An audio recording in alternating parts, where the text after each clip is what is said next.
Hi everyone, I'm Gabi Lahoud, your CMA guru and success coach.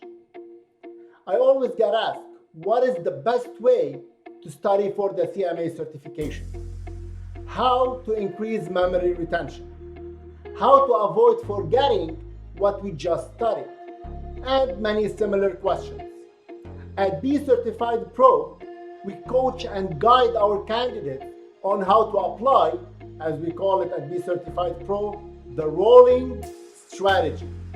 On a weekly basis, we send our candidates the tasks that should be performed to ensure that the rolling strategy is successfully implemented. I will share with you the guidelines on how to apply BCertified Pro rolling strategy.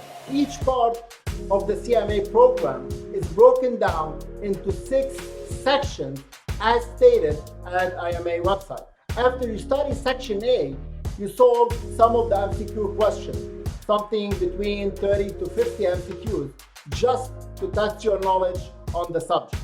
Then you study section B and you start rolling. So you solve around 30 to 40 questions or 50 questions on section B, and you solve around 30 questions on section A. Once you reach section C, you roll again.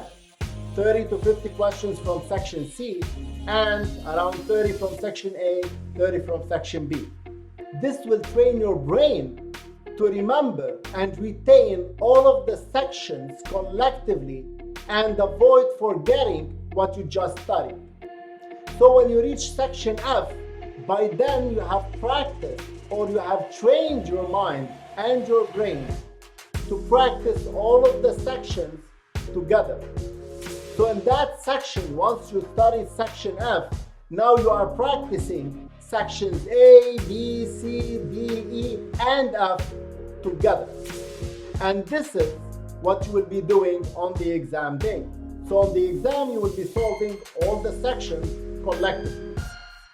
Join our Global Elite program so we could guide you and coach you how to successfully implement those strategies so that you can pass from the first time. You want to learn more about our success strategies? Make sure you hit the subscribe button below so you get updates on all our upcoming videos. If you found this video beneficial, please ensure to hit the like button.